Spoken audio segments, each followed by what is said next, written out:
Tên lùm hai xã cúng tập bang sân cái chia cần lành cầm sàn muối đài áp hệ rẹ trong ngàyประมาณ12 km ពីទីរួមខេត្តកំពតនេះអាចធ្វើដំណើរប្រហែលជា20ទៅ25នាទីដែលមានសម្រស់ធម្មជាតិស្រស់បំព្រងអមដោយដំណាំផល្លានុផលបណ្ដាលបង្ការនៅជុំវិញពោពេញដោយខ្យល់អាកាសបរិសុទ្ធផ្ទះបែរទៅដៃសមុទ្រមានលក្ខណៈសាមញ្ញដែលត្រូវបានរៀបចំតុបតែងតាមបែបតំបន់ដោយអនាម័យបានក្លាយជាកន្លែងស្នាក់នៅដ៏សមរម្យសម្រាប់ភ្ញៀវទេសចរជាតិនិងអន្តរជាតិ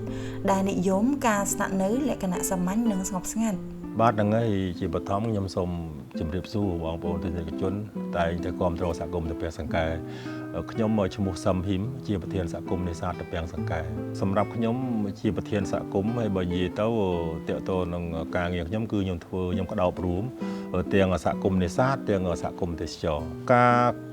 កើតដំបូងនឹងជាសហគមន៍នេសាទទេហើយសម្រាប់សហគមន៍នេសាទគឺយើងចាប់ផ្ដើមបង្កើតដោយមានការរៀបចំបោះឆ្នោតពីសមាជិកហ្នឹងគឺឆ្នាំ2009ហើយសហគមន៍ហ្នឹងក៏យើងមានការចុះបញ្ជីទទួលស្គាល់ពីក្រសួងកសិកម្មដោយសារយើងជាសហគមន៍នេសាទ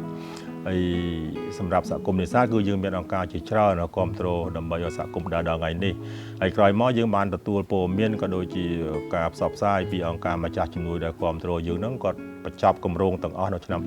2015ហើយតើតើនឹងការសាងសង់បន្ទប់ស្នាក់ហ្នឹងគឺយើងប្រើផលិតផលយើងទេនិយាយទៅយើងប្រើជាស្លឹកចាកយើងអាលយើងកាប់ដើមដូងអញ្ចឹងណាដោយសារយើងអត់មានថវិកាប៉ុន្តែមកដល់សប្តាហ៍ថ្ងៃនេះគឺយើងកែប្រែតាក់ទងនឹងផ្ទះស្នាក់ហ្នឹងយើងអាចធ្វើជាឈើប៉ុន្តែពីមុនហ្នឹងយើងអត់មានបន្ទប់ទឹកក្នុងទៀតអញ្ចឹងមកដល់សប្តាហ៍ថ្ងៃនេះគឺយើងអាចមានបន្ទប់ទឹកក្នុងសម្រាប់បន្ទប់ស្នាក់មួយគឺយើងមានបន្ទប់ហើយចាប់ផ្ដើមដំបូងបើនិយាយពីយើងឆ្នាំ2014យើងមានតែ2បន្ទប់ទេ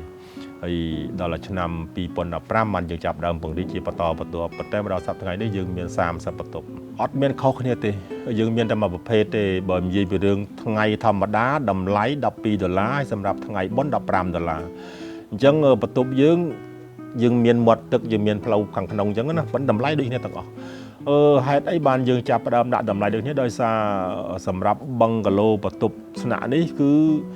យើងលើកទឹកចិត្តឲ្យគណៈកម្មការយើងអ្នកធ្វើដោយសារគណៈកម្មការគាត់ធ្វើការងារមិនមានប្រាក់ឧបត្ថម្ភប្រចាំខែទេអញ្ចឹងយើងឲ្យគាត់ធ្វើអានឹងហើយគាត់បង់ចូលសហគមន៍20%ហើយយើងមានគណៈកម្មការយើងមួយរូបសម្រាប់កាន់វេនបន្ទប់អញ្ចឹងឧទាហរណ៍ថាយើងមាន30បន្ទប់អញ្ចឹងសម្រាប់30បន្ទប់ហ្នឹងគឺការស្នាក់នៅរបស់គាត់ប្រចាំហ្នឹងគឺប្រហាក់ប្រហែលគ្នាអត់អាចណាលើសណាបានយើងមានវេនរបស់យើងអញ្ចឹងណាតាកតងនឹងការលំបាកវាតែងតែមានប៉ុន្តែមានការលំបាកខ្លះរហូតដល់យើងបាត់បង់ភ្ញៀវណាខ្ញុំចាប់ផ្ដើមបង្កើតអានេះដំបូងឆ្នាំ2009ឆ្នាំ2014ដល់2015នេះជាទូទៅចាប់ផ្ដើម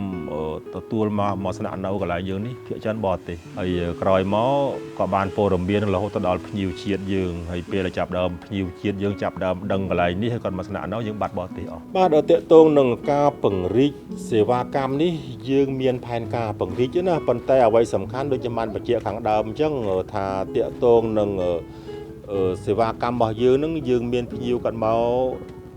ស្នាក់នៅតែថ្ងៃសៅរ៍ទេពិសេសថ្ងៃសៅរ៍តែបងថ្ងៃអាទិត្យក៏អត់ស្នាក់ទេដោយសារថ្ងៃច័ន្ទគាត់មកគាត់ទៅធ្វើការអត់ទាន់អញ្ចឹងគាត់មកស្នាក់នៅសម្រាប់ថ្ងៃសៅរ៍គាត់មកស្នាក់នៅព្រលឹមឡើងថ្ងៃអាទិត្យគាត់បកទៅវិញឬគាត់អាចជិះទូកកំសាន្តម៉ោង2គាត់បកទៅវិញអញ្ចឹងជិះទូកទៅតែថ្ងៃសៅរ៍ទេអាចមានថ្ងៃអាទិត្យខ្លះប៉ុន្តែបើសម្រាប់ថ្ងៃបុណ្យនឹងពេញអញ្ចឹងយើងមាន30បន្ទប់ប៉ុន្តែបើសម្រាប់ថ្ងៃសៅរ៍មកគាត់ស្នាក់នៅប្រហែលជា10បន្ទប់ថ្ងៃអាទិត្យ2បន្ទប់អញ្ចឹងបើសិនជាពេញបន្ទប់តថ្ងៃបុណ្យហើយពួកអានេះយើងប្រមូលថវិកាផ្ទាល់ខ្លួនពីគណៈកម្មការដើម្បីធ្វើអញ្ចឹងណាប៉ុន្តែយើងនៅតែមានផែនការហ្នឹងសម្រាប់ពង្រីកសេវាកម្មផ្ទះស្នាក់ហ្នឹងផ្សេងតែយើងចង់ពង្រីកសេវាកម្មថ្មីឲ្យមានថ្មីណាពួកខ្ញុំអត់ចង់ថាពីមួយឆ្នាំទៅមួយឆ្នាំវានៅតែដដែលណាបើទោះខ្ញុំមិនមានលទ្ធភាពពង្រីកថ្មីខ្ញុំកែអាចារ្យទៅជាថ្មីដែរមកកំសាន្តនៅសហគមន៍តាពាំងសង្កែជួយគាំទ្រសហគមន៍តាពាំងសង្កែដូចជាការបរិច្ចាគទានមួយសម្រាប់ជួយសង្គ្រោះមនុស្សធម៌អញ្ចឹងណា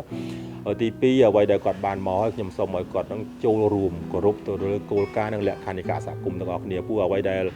គ្រប់ទៅលើលក្ខខណ្ឌនៃការសហគមន៍មិនមែនដើម្បីសហគមន៍ទេដើម្បីភ្ញៀវដែលគាត់មកជាមួយគ្នាហ្នឹងទាក់ទងនឹងសេវាកម្មទេសចរហ្នឹងអញ្ចឹងខ្ញុំអត់មេទេខ្ញុំជាចុងក្រោយនេះគឺខ្ញុំសូមថ្លែងអំណរគុណមែនទែនសម្រាប់ភ្ញៀវទេសចរភ្ញៀវជាតិនិងអន្តរជាតិលោកជំទាវអាយដាមជាច្រើនដែលគាត់តែងតែគ្រប់គ្រងកន្លងមកហើយសង្គមតែគាត់ហ្នឹង